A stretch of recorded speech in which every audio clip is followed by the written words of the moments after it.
Number one, if somebody has a weak heart in the physical world, what does he do? He monitors himself. Monitors himself. Checks his blood pressure, has a glucose problem, check his glucose. This is what you do. If you have a disease, you will make sure what is the status of the disease. And therefore, if you find yourself having the symptoms of a hard heart, well then you had better start monitoring the disease. Monitor it. See what state your heart is in. See what is your pulse. See how strong or how weak. See what is the strength of the heart and how weak is the heart and how soft is the heart. And of course this is done by many ways. This is not the time to do that. But of the ways to do this is, you look at your own religious life. You look at your own, how much do you do of Islam? How much is Allah Azza wa Jalla a part of your life? You look at how much you remember Allah. Basically you look at how religious you are. Because no doubt the more religious you are, the more it will be shown in your actions. So one of the pulses of the state of the heart is to see how is your own personal religiosity. What is your relationship with Allah subhanahu wa ta'ala? How often do you think of Allah? How often do you turn to Allah? All of these things need to be monitored. Just like the sick person, he monitors his health. Just like the sick person will check his blood, check the blood pressure, check this, do that. Similarly, the one who sees these symptoms, that person had better start monitoring. And this is of the first ways to start keeping this disease in check. Number two, extra nawafil. Extra deeds. And this is if you are praying the fard. If you're not praying the fard, then no doubt, before you get to the nawafil, you have to make your fard solid. Our Prophet ﷺ said that Allah subhanahu wa ta'ala said that nothing a servant does can draw him closer to me than doing the fard obligatory deeds. Nothing a servant does can draw him closer to me than doing the obligatory deeds. This is the most important. Then he said, and then the servant continues to draw closer to me through the nafil, through the supererogatory, through the extra good deeds. And so increasing your actions of worship, all actions of worship will affect the heart. Number three, the dhikr of Allah subhanahu wa ta'ala. We already mentioned that not doing dhikr causes the heart to become hard. And therefore the converse applies. Doing dhikr, being immersed in the dhikr of Allah subhanahu wa ta'ala is of the best ways to make the heart become whole and pure. And in fact Allah mentions this explicitly in the Qur'an. أَلَا بِذِكْرِ اللَّهِ تَطْمَئِنُّ الْقُلُوبِ. Verily through the dhikr of Allah do the hearts find tranquility. The tranquility of the heart, the softness of the heart. And that is because the dhikr of Allah is the primary food for the soul. The dhikr of Allah is the primary food that the soul is nourished on. And if we supply our soul this food, it will alhamdulillah become healthy. And if we deprive it of its food, then it will become hard. And therefore every one of us needs to see, how much dhikr am I doing? How much subhanallah, alhamdulillah, la ilaha illallah, Allahu Akbar am I saying in a day? These are the primary adhkar. After the salawat, the adhkar. Before going to sleep, the adhkar. Waking up in the morning, the adhkar. This is of the most important ways that we make our heart soft, and that is to immerse it in the dhikr of Allah subhanahu wa ta'ala. Also in the famous hadith where the Prophet was asked, how do I get rid of this rust? Kalla barran, how do I get rid of this rust? And he said, bi-dhikrillah, through the dhikr of Allah, that's how you polish the heart. Point number three, or this point number four, being in righteous gatherings, being around people of religion. Birds of a feather flock together. And if you're around people who all they do is they backbite, or all they do is they diss or they curse, or all they do is they watch movies, or all they do is they talk about sports, well, what's going to happen? You also will be immersed in that culture. Whereas when you're around people who remind you of Allah subhanahu wa ta'ala, they talk about the Qur'an, they talk about the Islamic ummah, who are involved with the ummah, then no doubt this will have a positive impact on you.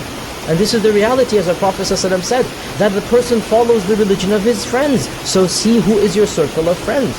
And this is of the easiest ways, brothers and sisters. If you find yourself uncomfortable in the gatherings of your own friends, you find yourself being the more religious, well, no one is forcing you to be there. Go change your friends. For the sake of your deen and dunya, for the sake of this world and the next, for the sake of your family, find a better set of friends. Friends come and go, we all know this, everyone has gone through phases of life. You don't have to stick with the same group of friends. If a group of friends are backbiting, or they're cursing, or they're arrogant, or they're making fun of, or this or that, why hang around them? Find a group of people who bring you closer to Allah subhanahu wa ta'ala. And this will make the heart softer. Of the vaccinations you can give, of the ways you can cure the hardness of the heart, is the dua to Allah subhanahu wa ta'ala. Constant dua. Dua for anything and everything, and especially dua for the heart. Allah says in the Qur'an, فَلَوْلَا إِذْ جَاءَهُمْ بَأْسُنَا تَضَرَّعُوا. When our punishment came, why didn't they beg and turn to us in dua? But rather, وَلَكِنْ قَسَتْ قُلُوبُهُمْ. Instead of dua, their hearts became hard. So notice here, Allah is saying, why didn't they do dua? Instead, their hearts became hard. And therefore, making dua to Allah subhanahu wa ta'ala is of the ways to soften the heart. Not just dua for the heart, all types of dua. Why? Because dua is the only way we communicate with Allah subhanahu wa ta'ala. It's the primary means of communication. So when we communicate with Allah, we open up that window directly to Allah, and the heart feels an attachment to Allah. But especially of the du'as, we make dua for the heart itself. Our Prophet ﷺ would regularly make dua. يَا مُقَلِّبَ الْقُلُوبِ ثَبِّتْ قُلُوبَنَا عَلَى طَاعَتِكَ. O you who changes the hearts always back and forth, make my heart firm in your worship, in your obedience. We make specific dua to Allah for our hearts, that our hearts remain firm in this religion of Islam. Another way to inoculate our heart, to vaccinate our heart, is to constantly think of the next world and of death. And this is a topic that deserves its own khutbah, and I have given khutbahs about this concept as well. And the reality is, brothers and sisters, that none of us likes to think about death. None of us wants to think about the inevitable. Every one of us, we are aware of people who have died. The year is about to end, 2012. We're all aware of those who were with us at the beginning of the year, now they are no longer here. Many people in this own community, every one of you knows of specific people, right? We all hear of other people's deaths, but it never occurs to us that the time will come when the phone call will be about our own death, and the people being informed will be our circle of friends. Thinking about death softens the heart, makes you realize and prepare for that day. And the final point that we'll mention, and again the list is long, but time precludes me from going deeper than this. The final point, and another point that the Qur'an mentions explicitly linked with the heart.